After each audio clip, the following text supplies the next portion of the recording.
এই 2026 উচ্চ মাধ্যমিকের সার্টিফিকেট নিয়ে বাড়ছে জল্পনা। আর এই জল্পনাটা ঠিক কী কারণে? উচ্চ মাধ্যমিক শিক্ষা সংসদের অন্দরে প্রশাসনিক রদবদল ঘটছে এবং সেই কারণেই এই জল্পনাটা এখন তুঙ্গে। তোমাদের অর্থাৎ তোমরা যারা এই 2026 উচ্চ মাধ্যমিক পরীক্ষা দিয়েছো, তোমাদের সার্টিফিকেট নিয়েই কিন্তু এই জল্পনা। কি কারণে বিস্তারিত বলবো, বিস্তারিত ঠিক বলবো না, একটা বহুল প্রচলিত সংবাদপত্রের একটা আর্টিকেল তোমাদের কাছে তুলে ধরবো, তাহলেই ব্যাপারটা তোমাদের কাছে খুব পরিষ্কার হয়ে যাবে। মাত্র কিছু ঘন্টা পরে রাত পোহালেই কিন্তু তোমাদের রেজাল্ট আসতে চলেছে। আর ঠিক সেই মুহূর্তে দাঁড়িয়ে এখন তোমাদেরকে যে কথাটা বলছি সেটা একটু শুনে নাও, তাহলেই বুঝতে পারবে যে কী কারণে, কেন জল্পনা। তোমরা যারা এই 2026 উচ্চ মাধ্যমিক দিচ্ছ, তোমাদের বেলা থেকেই নতুন সেমিস্টার পদ্ধতি এলো, নতুন সিলেবাস এলো, বিভিন্ন সময় বিভিন্ন রকম পরিবর্তন, মানে পরীক্ষার আগে পর্যন্ত সিলেবাসের পরিবর্তন হচ্ছে, রুটিনের পরিবর্তন হচ্ছে, সেখানে বই পাওয়া যাচ্ছে না, আবার কিছু সময় পাওয়া গেলেও আবারও সেখানে পরিবর্তন, বইয়ের কিছু ইনক্লুড হলো, এই রকম নানান কিছু চলছে। মানে সবসময় কি হয় এরকম একটা কিছুর মধ্যে দিয়ে তোমরা গেলে, অবশেষে পরীক্ষা কমপ্লিট করেছো এবং এখন যখন শুধুমাত্র রাতটুকু পেরিয়ে গেলি তোমাদের রেজাল্ট, সেই সময় আবারও একটা নতুন জল্পনা এসে হাজির হয়ে গেল। মানে তোমাদের এই ব্যাচটার সঙ্গে কি যে চলছে বলে বোঝানোর মতন নয়। তোমরা তো আরোই ভুক্তভোগী, সেটা তোমরা খুব ভালো করেই জানো। তো এই সার্টিফিকেট নিয়ে কেন জল্পনা তুঙ্গে, সেটা এখন ভালো করে একটু বুঝে নাও। বললাম যে বহুল প্রচলিত সংবাদপত্রের একটা আর্টিকেল তোমাদের কাছে তুলে ধরবো, সেখানে ঠিক কি বলা হচ্ছে দেখো। উচ্চ মাধ্যমিক শিক্ষা সংসদে বড় প্রশাসনিক রদবদল, উত্তীর্ণদের সার্টিফিকেট নিয়ে বাড়ছে জল্পনা। এবার এই জল্পনাটা তাহলে কেন? বিধানসভা নির্বাচনের ফল ঘোষণার পর নতুনভাবে রাজ্যে সরকার গঠন হয়েছে, যেখানে নতুন সরকারের কার্যকাল শুরু হতেই খোলনলচে বদলাতে শুরু করেছে প্রশাসন।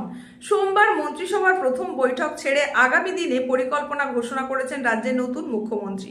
এই ঘোষণার পরেই বিকেলে নির্দেশ দেওয়া হয় মেয়াদের পর বোর্ড ও সংস্থা ইত্যাদি ভেঙে দেওয়ার।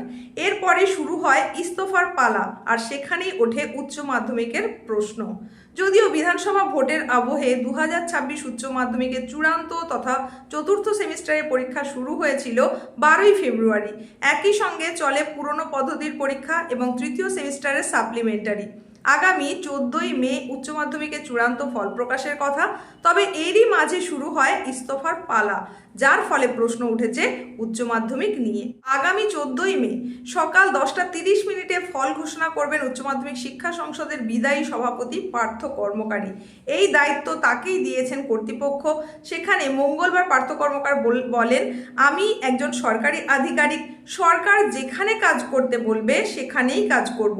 আমি আগেও দায়বদ্ধতার সঙ্গে কাজ করেছি, আগামী দিনেও সম্পূর্ণ দায়বদ্ধতার সঙ্গেই কাজ করব। শিক্ষা দপ্তর সূত্রের খবর, উচ্চ মাধ্যমিকের ফল প্রকাশের ঠিক আগে সংসদের সভাপতিকে সরিয়ে দিলে সংকট তৈরি হতে পারত। প্রায় 6,35,000 উচ্চ মাধ্যমিক পরীক্ষার্থী শংসাপত্র তৈরি হয়ে গিয়েছে। উচ্চ মাধ্যমিক শিক্ষা সংসদের সভাপতি হিসাবে সেখানে স্বাক্ষর রয়েছে পার্থ কর্মকারের। তাই আপাতত সংসদ সভাপতিকে থেকে যাওয়ার কথাই বলা হয়েছে বলে জানা গিয়েছে। এই হচ্ছে সেই প্রতিবেদন যেটা তোমাদেরকে পড়ে শোনালাম। তোমরা তাহলে বুঝতে পেরেছো কি ঘটনাটা ঘটছে। প্রশাসনিক ক্ষেত্রে বিভিন্ন রকম রদবদল চলছে, বিভিন্ন দপ্তরের অধিকর্তাদেরও পরিবর্তন হচ্ছে। আর তোমাদের ক্ষেত্রে তো এর আগেও পরিবর্তন হয়েছিল, যে সময় তোমরা 4th সেমিস্টার পরীক্ষা কমপ্লিট করলে ঠিক লাস্ট পরীক্ষার দিনেই কিন্তু তোমাদের প্রাক্তন যে বোর্ড সভাপতি ছিলেন তিনি প্রাক্তন হয়ে গেলেন, তখনও পর্যন্ত বর্তমান ছিলেন, কিন্তু ওই পরীক্ষার যেদিন শেষ হলো সেই দিনই কিন্তু তার পরিবর্তে এসে গেলেন পার্থ কর্মকার মহাশয়। কিন্তু এখন এই বোর্ড সভাপতিও কিন্তু ইস্তফা দিতে চলেছেন। কিন্তু যেহেতু তোমাদের পরীক্ষার তারিখ অ্যানাউন্স হয়ে গেছে এবং তোমাদের সার্টিফিকেট সবেই এই সভাপতির সই রয়েছে, বোর্ড সভাপতির সিগনেচারটা রয়েছে, তাই মেয়াদ উত্তীর্ণ হয়ে যাওয়ার পর তো সিগনেচার হতে পারে না। সেই কারণে আপাতত দায়িত্বভার নিতে বলা হয়েছে। তোমাদের এই রেজাল্ট অ্যানাউন্স হয়ে যাওয়ার পরপরই হয়তো সেই পদেরও পরিবর্তন হবে। তাহলে তোমরা বুঝতেই পারলে যে তোমাদের হয়তো খুব বেশি চিন্তার কিছু নেই, কিন্তু এই রেজাল্ট নিয়ে জল্পনা হচ্ছে। যদি আরও কিছুদিন আগে এই ফল প্রকাশ হয়ে যেত তাহলে হয়তো এই জল্পনাটা আসতো না।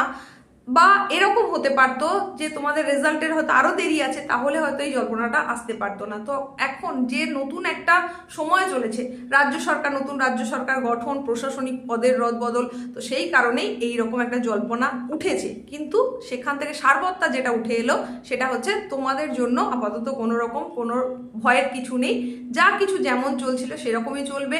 14ই মে 10:30টাতেই একদম বোর্ড সভাপতি হিসেবে এখনো যিনি বহাল রয়েছেন সেই পার্থ কর্মকার মহাশয় একদম সাংবাদিক বৈঠকের মাধ্যমেই সেটা অ্যানাউন্স করে দেবেন, আর 11টা থেকে বিভিন্ন ওয়েবসাইট আর অ্যাপসের মাধ্যমে সেটা তোমরা দেখে নিতে পারবে। আর সকলের তো নিশ্চয়ই এখন ভীষণ ভীষণ চিন্তান্বিত অবস্থা, কারণ রাতটা পেরিয়ে গেলেই আসতে চলেছে তোমাদের রেজাল্ট। তাই রেজাল্ট নিয়ে চিন্তা ভাবনা থাকবে, এটা খুব স্বাভাবিক। তবুও বলি, মনকে শান্ত রাখো, পজিটিভ থাকার চেষ্টা করো, নিশ্চয়ই ভালো রেজাল্ট হবে।